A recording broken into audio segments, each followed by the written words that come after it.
40 minutes maximum লাগে আমার makeup করতে। না না, আমি সেলিব্রিটি বিয়ে করবো, কোনো শেক টেক বিয়ে করবো কিনা এখনো ভাবি নাই। সেলিব্রিটি মনে আবার এটা ভেবেন না শুধু নায়ক বিয়ে করবো। ম্যাক্সিমাম ছেলেরা খুব বেশি পছন্দ করছে, মেয়েরা করছে না কেন জানি না। সেটা আমি কিন্তু কখনোই বলিনি যে জয় ভাইকে আমি থাপ্পড় মারতে চাই না। প্রেম করার প্রস্তাব দিয়েছে, বিয়ে করার প্রস্তাবও দিয়েছে, বাট বলা যাবে না।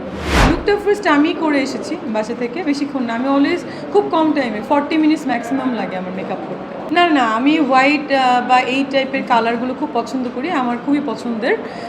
শুভ্রতার একটা ব্যাপার আছে, সাদা মানে শুভ্র একটা ব্যাপার। সো এই জন্যই আসলে এই টাইপের কালারটা প্রেফার করেছি। আর এখানে আমার একটা শুটিংয়ে আমার ডিরেক্টর অ্যান্ড প্রডিউসার একটা শর্ট রেখেছে যে আমি ডক্টর, আমি ক্লিনিকে পেশেন্ট দেখছি। আমার ক্লিনিকেও একটা শুটিং হবে রাতে, তো এই ড্রেসটা ওইটারই কন্টিনিউটি, মানে আমি চেম্বার করে আসি, এসে দেন এখানে আমার বাসার অ্যাক্টিভিটিসগুলো আমি করি, সেভাবে করা হয়েছে। আচ্ছা, 4টা সিনেমা হচ্ছে আমার এই মাসের এন্ডে করার কথা। আমার দুবাইতে যাব, দুবাইতে 2টো গান হবে সিনেমার, বিগ বাজেটের সিনেমা। আমাকে এইগুলো আসলে বলতে মানা করেছে। আর তার মধ্যে আরেকটা সিনেমা আছে দেহ, ওইটার শুটিং হচ্ছে নেক্সট মান্থের ফার্স্ট উইকে। মানিক ভাইয়ের একটা ছবি আছে। তো এইভাবে 4টা সিনেমার কাজ চলছে, দেখা যাক। না না, আমি সেলিব্রিটি বিয়ে করবো, কোনো শেক টেক বিয়ে করবো কিনা এখনো ভাবি নাই। এটা সবাই নিউজ করছে। সেলিব্রিটি মনে আবার এটা ভেবেন না শুধু নায়ক বিয়ে করবো। সেলিব্রিটি মানে ডিরেক্টর হতে পারে, প্রডিউসার হতে পারে, প্লেয়ার হতে পারে, সিঙ্গার হতে পারে, এনিওয়ান।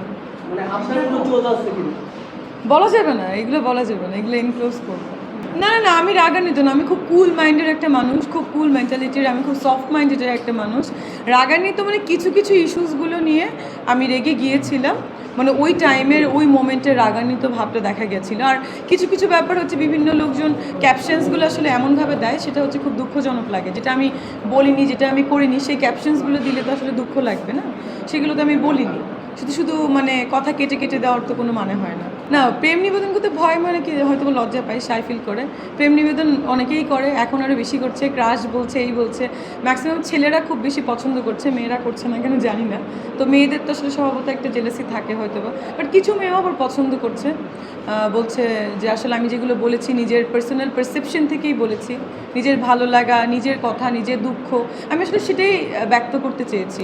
ইভেন আমি কিন্তু কখনোই বলিনি যে জয় ভাইকে আমি থাপ্পড় মারতে চাই, এই এই এই হেডলাইনটা চলে আসলো, এটা কিন্তু আমি কখনোই বলিনি। আমি বলেছিলাম তার সঙ্গে একটা আমার ঘটনা ঘটেছিল, ওই মোমেন্টে এইটা আমার ফিল হয়েছিল। কিন্তু শুধুমাত্র থাপ্পড়ের কথাটা কেটে কেটে কেটে পুরো একটা মানে একটা বাজে ব্যাপার ক্রিয়েট হলো, এটাই দুঃখজনক। না, প্রেম করার প্রস্তাব দিয়েছে, বিয়ে করার প্রস্তাবও দিয়েছে, বাট বলা যাবে না। সবাই দিতেই পারে, একজন আনমেরিড পার্সনকে প্রেমের প্রস্তাব দিবে বা আমি আনমেরিডকে দিব, এটা হতেই পারে। ম্যারিড পার্সনকে দিলে একটা ব্যাপার ছিল না। আলোচনা সমালোচনার মধ্যে গিয়েছি, কাজ অনেক বেড়েছে, অনেক কাজ করছি, অনেক প্রোগ্রাম দেশের বাইরে করছি, মানে প্রপোজাল আসতেছে, তো আমি যেতে পারছি না। মানে আমার আব্বু সিক থাকার কারণে, আমার এখানে অনেক কাজ থাকার কারণে ভালো লাগছে, মানে আগের মতোই আবার কাজের অফার আসছে, যখন ডে ওয়ানে স্টার্ট করেছিলাম সেরকমই। হ্যাঁ, এটা সত্য, ভাইরাল হওয়ার পরে কাজের পরিমাণ বেড়ে গেছে, বা শত্রুপক্ষও বেড়ে গেছে। দেখা যাচ্ছে যে যেখান থেকে পারছে খালি আমাকে মানে চাচ্ছে যে আমাকে আবার একটা ঝামেলায় ফেলতে। দেখা যাচ্ছে যে এই নোটিশ পাঠাচ্ছে, ও দেখা যাচ্ছে ক্লিনিকে নোটিশ পাঠাচ্ছে। ইভেন আমার প্রফেসররা যারা আমার ক্লিনিকের কয়েকজন আছে, আমার স্যাররা, তারাও আমাকে এখন, তারা তো অনেক বড়, আমার বাবার সেম এজ হবে, তারাও আমাকে এখন প্রফেশনাল জেলাসি করছে যে আমি হয়তো অনেক পেশেন্ট পেয়ে যাচ্ছি। তো এগুলো আসলে দুঃখজনক, আমি এটা আসলে আমার স্যারদের থেকে আশা করিনি। বাট এইগুলো করছে কিছু নায়িকা, 2-3জন নায়িকা আছে যারা আমার প্রথম থেকে শত্রু, তারাই আসলে এগুলো করাচ্ছে। এগুলো আমি যখন ইনভেস্টিগেশন করলাম, এটা আমি দেখলাম, মানে এই ইস্যুসটা নিয়ে আমি 2-4 দিন পরে কথা বলবো।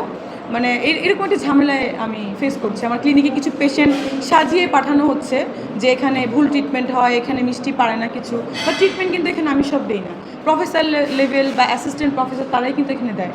তো এরকম কিছু ব্যাপার এখানে আছে। তো এটার জন্য আমি আবার একটা প্রেস মিট ডাকবো, এটা 2-4 দিন পরে। তো এই মানে তারাও দেখা যাচ্ছে যে কোনো নায়িকার দ্বারা প্রভাবিত হয়ে এই কাজটা করছে, সেটা খুবই দুঃখজনক।